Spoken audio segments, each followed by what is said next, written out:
And well, our sports editor Digvijay Singh is now joining us live to talk more about this. And Digvijay, well, Nadal is certainly one of the most decorated sportsmen of all time, and his retirement is going to leave many people teary-eyed. Take us through his journey. Well, just before I answer that question, I must say I was privileged. Bhairavi, I was at the Olympics a couple of months ago, and I did see Nadal's last match at Philippe Chatrier with Carlos Alcaraz. They went out to Rajiv Ram and Austin Krajicek. In fact, I remember posting on social media after the match, he turned around, there was a long goodbye. Even Alcaraz sort of stepped aside and allowed him to have his moment on that court which he owned. And it did feel like the perfect goodbye. And sort of my feelings over his retirement, I felt it was coming, especially when he didn't play the Lever Cup. And when he was added to the Davis Cup, you realized that this is probably going to be the end. And tennis, not just tennis, I think world sport has been defined over the last 20, 25 years by about just 3 or 4 sports persons who've transcended their sports. One of them, obviously, his great rival, Roger Federer, who retired in 2022. Djokovic, who's still playing. Nadal, perhaps Tiger Woods, who's also approaching the end of his career. And LeBron James. Very few, and obviously Messi and Ronaldo.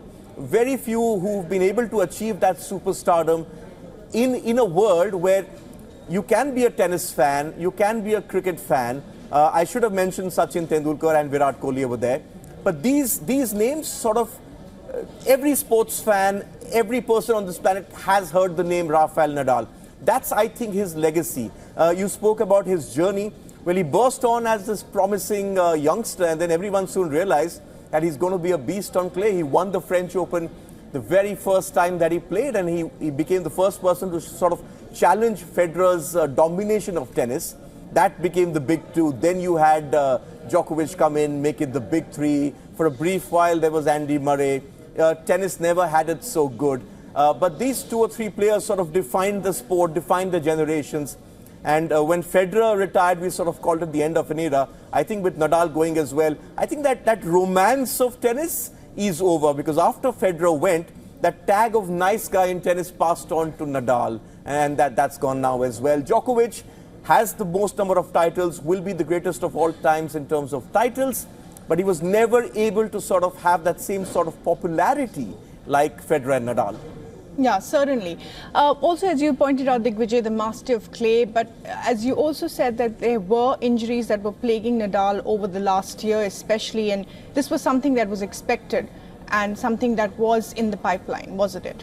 Yes, and in fact, Bhairavi, the fact that we've got here and that he's going to go and even play at the end of November, for us, when he came out last year and said, I won't play the French Open, that 2024 is going to be the last year on the tour, we felt that it could be, the French Open this year could be the end.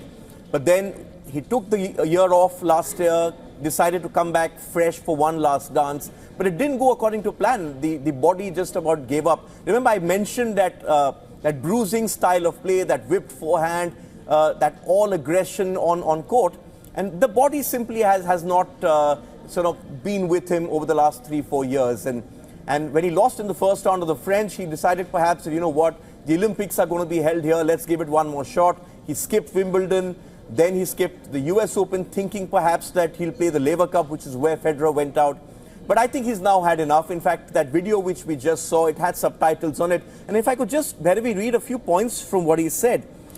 He said, it's been a difficult decision, one that has taken him a while, but everything has a beginning and an end, and I think this is the right time to put an end to what has been a long and very successful career. He also says that, as you mentioned, it's been a rough couple of years, and he hasn't been able to play without limitations. I think players like Rafael Nadal, they want to go out on a high when people remember. Not like, say, and I don't mean any disrespect, like Andy Murray, who sort of lurched from one early exit to another. People want to celebrate Rafa Nadal, and Rafa Nadal is going to go out on home turf. Yeah, and that's what he wanted. And every player wants to, of course, have his goodbye in a calculated way. And Davis Cup is something that he chose Digvijay as his goodbye for. And Digvijay, thanks very much indeed for joining us today with this news, of course, of Rafael Nadal's retirement, which is going to break many hearts.